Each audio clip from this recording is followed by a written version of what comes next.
ಮಾಡಿಕೊಡುವಂತ ನಮ್ಮ ಧರ್ಮಸ್ಥಳದವರು ಮಾಡ್ತಿದ್ದಾರೆ. ಇವತ್ತು ಸ್ಕೂಲಿಗೆ, ಗೌರ್ಮೆಂಟ್ ಸ್ಕೂಲಿಗೆ ಇವತ್ತು 9278 ಅತಿಥಿಗಳ ಶಿಕ್ಷಕರನ್ನ ನಾವು ಕೊಡ್ತೀವಿ. ಅಂದ್ರೆ ಮಕ್ಕಳು ಜಾಸ್ತಿ ಶಿಕ್ಷಕರಿಲ್ಲ ಅಂದ್ರೆ ಆ ಶಿಕ್ಷಕರು ನಾವು ಅತಿಥಿ ಶಿಕ್ಷಕರನ್ನು ನಾವು ಕೊಡ್ತೀವಿ. ಪೇಮೆಂಟ್ ಕೂಡ ನಾವು ಧರ್ಮಸ್ಥಳ ಯೋಜನೆಯಿಂದ ನಾವು ಇಲ್ಲಿ ಬಳಸ್ತೇವೆ ಇಲ್ಲಿ. ಆಮೇಲೆ ನಮ್ಗೇನಂತಂದ್ರೆ ಇಲ್ಲಿ 6826 ಶಾಲೆಗಳಿಗೆ 11 ಕೋಟಿ ಅನುದಾನ ಕೊಟ್ಟಿದೆ ಇವತ್ತು. ಯಾಕೆ ಏನಂದ್ರೆ ಸ್ಕೂಲ್ ಕಟ್ಟಡ ಇಲ್ಲ ಅಂತಂದ್ರೆ ಆ ಕಟ್ಟಡಕ್ಕೆ ನಾವು ನಿರ್ಮಾಣ ಮಾಡಿಕೊಡುವಂತಂದ್ರೆ ಪೂರ್ತಿ ಆಗೋದಿಲ್ಲ. ಕನಿಷ್ಠ 1 ಲಕ್ಷ 2 ಲಕ್ಷ ರೂಪಾಯಿ. ಇವತ್ತು ಹೊನ್ನಾಪುರ ನಿಮ್ಮ ಬೆಟ್ಟಕೋಟೆ ಹೊನ್ನಾಪುರ ಸ್ಕೂಲಿಗೆ ಮೊನ್ನೆ ಒಂದು ಕಟ್ಟಡಕ್ಕೆ 1 ಲಕ್ಷ ರೂಪಾಯಿ ಸ್ಯಾಂಕ್ಷನ್ ಮಾಡ್ತು. ಅಂದ್ರೆ ಇಲ್ಲಿ ಯಾವ ಸ್ಕೂಲಲ್ಲಿ ಕಟ್ಟಡ ಇಲ್ಲ ಅಥವಾ ಇದು ಇಲ್ಲ ಅಂತಂದ್ರೆ ನಮ್ಮ ಧರ್ಮಸ್ಥಳ ಯೋಜನೆ ಕೂಡ ನಮಗೆ ಮಾಡಿ ಕೊಡುವಂಥದ್ದು. ಇವತ್ತು ಪರಿಸರ ಕಾರ್ಯಕ್ರಮ ಅಷ್ಟೇ ಅಲ್ಲ, ಸಂಘದಲ್ಲಿ ಸಾಲ ಕೊಡುವಂಥದ್ದಲ್ಲ. ಇವತ್ತು ಏನು ದೂರಿದ್ರು ಕೂಡ ನಮ್ಮ ಧರ್ಮಸ್ಥಳ ಯೋಜನೆ ಯಾವತ್ತೂ ಕೂಡ ಯಾರನ್ನು ಕೂಡ ಕೈ ಬಿಡೋದಿಲ್ಲ.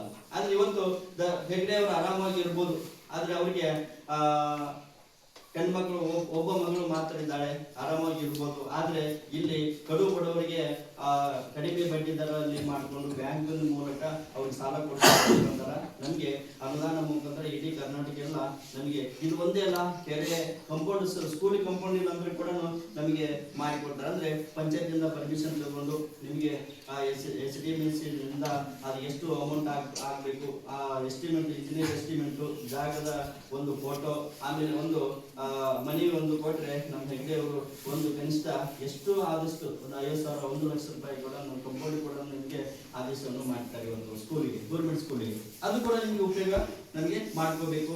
ಆದ್ರೆ ಮಕ್ಕಳು ಇವತ್ತು ಪರಿಸರಕ್ಕಾಗಿ ಬಂದ್ರೆ ನಿಮ್ಮಲ್ಲಿ ಜಾಗ ಇದೆ ಇಲ್ಲಿ, ಆದ್ರೆ ಗಿಡಗಳು ಇಲ್ಲ. ನಾನು ನೋಡಿದಂತ ಇಲ್ಲಿ ಫಸ್ಟ್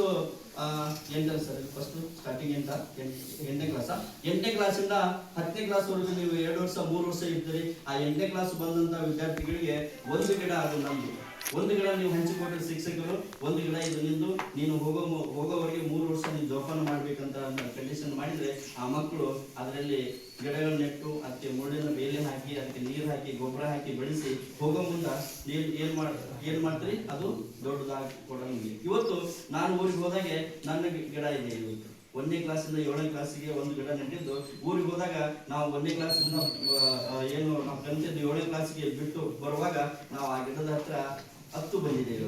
ಆದ್ರೆ ಆ ಗಿಡಗಳ ಇನ್ನೂ ಸ್ಕೂಲಲ್ಲಿ ನಾವು ಇದೆ. ಅದಕ್ಕೆ ಈ ಮಕ್ಕಳು ಏನಂತಂದ್ರೆ ಒಂದು ಗಿಡಗಳನ್ನು ನಿಮಗೆ ಸ್ವ ಇಚ್ಛೆಯಾಗಿ ಒಂದು ನಿಮ್ಮ ಸ್ಕೂಲಲ್ಲಿ ಒಂದು ಗಿಡ ನೆಟ್ರೆ ಪರಿಸರ ಶುದ್ಧವಾಗಿ ಕೂಡ ಇರ್ತೈತಿ. ಅದಕ್ಕೆ ಇಲ್ಲಿ ನಾನು ಹೇಳ್ಬೇಕಷ್ಟೇ, ಪರಿಸರ ಕಾರ್ಯಕ್ರಮ ಪರಿಸರ ನೆಡೋದಷ್ಟೇ ಅಲ್ಲ, ಅದನ್ನ ಉಳಿಸ್ಕೊಂಡು ನಮಗೆ ಹೋಗುವಂಥದ್ದು ಒಂದು ಕರ್ತವ್ಯವಾಗಿದೆ ಇವತ್ತು. ಅಂದ್ರೆ ಹೆಚ್ಚಿಗೆ ಕೂಡ ನಮ್ಗೆ, ಯಾಕಂದ್ರೆ ಈಗ ಪರಿಸರ ಇಲ್ಲ, ಗಾಳಿ ಇದು ಇಲ್ಲ, ಏನು ನಮ್ಗೆ ಆರೋಗ್ಯ ಸರಿ ಇಲ್ಲ. ಎದಕ್ಕೆಂದ್ರೆ ನಮ್ಗೆಲ್ಲ ಗಿಡಗಳನ್ನ ನಾವು ಹೇಳಿದ್ವಿ. ಈಗ ಏನು ಹೊಗೆಸಪ್ಪಿಗೆ ಅಷ್ಟು ಕಂಡು ಹೊಗೆಸಪ್ಪಿ ನಾವು ಹಾಕ್ತಿದ್ವಿ ಬೇಯಿಸ್ಲಿಕ್ಕೆ, ಗಿಡಗಳನ್ನ ನಮ್ಗೆ ನೆಡೋದಿಲ್ಲ.